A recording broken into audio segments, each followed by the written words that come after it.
বিশ্ব অর্থনীতিতে পারস্য উপসাগরের খার্গ দ্বীপ এক কৌশলগত বিস্ময়। আয়তনে ছোট হলেও এই দ্বীপটিকে বলা হয় ইরানের অর্থনৈতিক লাইফলাইন। ইরানের খার্গ দ্বীপকে অনেক বিশ্লেষক পারস্য উপসাগরের অনাথ মুক্ত বলে অভিহিত করেন, কারণ দেশটির মোট তেল রপ্তানির সিংহভাগই এই দ্বীপের টার্মিনালের মাধ্যমে বিশ্বের বিভিন্ন দেশে পৌঁছে যায়।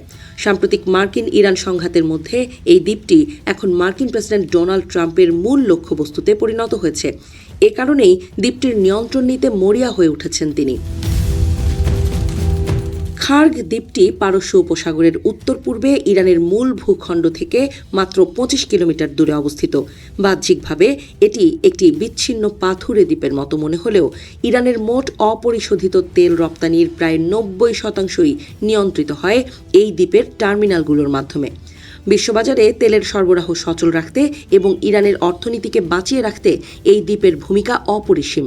ট্রাম্পের কৌশলগত হিসাব হল খার্গ দ্বীপের পতন মানে ইরানের অর্থনৈতিক মেরুদণ্ড সম্পূর্ণ ভেঙে দেয়া। গত বৃহস্পতিবার সকালে নিজের সোশ্যাল মিডিয়া প্ল্যাটফর্ম ট্রুথ সোশ্যালে এক পোস্টে ট্রাম্প লেখেন, খুব বেশি দূরের কথা নয়, অদূর ভবিষ্যতে যে কোনো মুহূর্তে আমরা খার্গ দ্বীপ ও অন্যান্য তেল অবকাঠামো দখল করে নেব। সেই সঙ্গে এদিন রাতেই ইরানে কঠিন আঘাত হানার ঘোষণাও দেন তিনি। তবে কয়েক ঘণ্টা পর অবস্থান বদলে ট্রাম্প জানান, ইরানের ওপর হামলা আপাতত স্থগিত রাখা হয়েছে। তার দাবি, যুক্তরাষ্ট্র ও ইরানের মধ্যে একটি সম্ভাব্য চুক্তি এখন প্রায় চূড়ান্ত পর্যায়ে রয়েছে, এমনকি চলতি সপ্তাহেই ইউরোপে সেটি স্বাক্ষর হতে পারে। ট্রাম্পের এমন মন্তব্যের পর আন্তর্জাতিক অঙ্গনে নতুন করে আলোচনায় এসেছে খার্গ দ্বীপের কৌশলগত গুরুত্ব। ইরানের দক্ষিণ পশ্চিম উপকূল থেকে প্রায় ২৫ কিলোমিটার দূরে অবস্থিত এই দ্বীপটি দেশটির প্রধান তেল রপ্তানি কেন্দ্র। বিশেষজ্ঞদের মতে ইরানের মোট তেল রপ্তানির প্রায় ৮০-৯০% কোনো না কোনোভাবে খার্গ দ্বীপের ওপর নির্ভরশীল। দ্বীপটিতে রয়েছে বিশাল তেল সংরক্ষণাগার, গভীর সমুদ্র বন্দর এবং সুপার ট্যাঙ্কার ভেড়ানোর সুবিধা।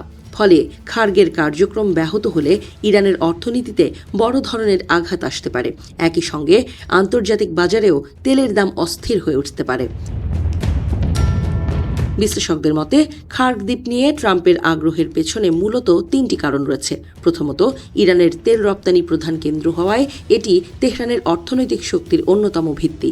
দ্বিতীয়ত, দ্বীপটির নিয়ন্ত্রণ বা কার্যক্রমে বাধা সৃষ্টি করা গেলে ইরানের ওপর কূটনৈতিক ও অর্থনৈতিক চাপ বহুগুণ বাড়ানো সম্ভব। তৃতীয়ত, মধ্যপ্রাচ্যে যুক্তরাষ্ট্রের কৌশলগত প্রভাব বজায় রাখার ক্ষেত্রেও এটি গুরুত্বপূর্ণ একটি অবস্থান।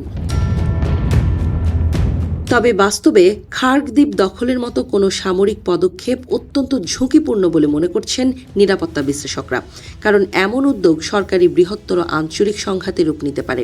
এছাড়া পারস্য উপসাগর জুড়ে জ্বালানি সরবরাহ ব্যবস্থাকে অস্থিতিশীল করে তুলতে পারে। এদিকে ট্রাম্প একদিকে খার্গ দ্বীপ দখলের হুমকি দিলেও অন্যদিকে ইরানের সঙ্গে সম্ভাব্য সমঝোতার কথাও বলছেন। ফলে ওয়াশিংটনের প্রকৃত কৌশল কি চাপ সৃষ্টি করে সমঝোতা আদায়, নাকি সামরিক বিকল্প খোলা রাখা, সেটি এখন আন্তর্জাতিক কূটনীতির অন্যতম আলোচ্য বিষয় হয়ে উঠেছে।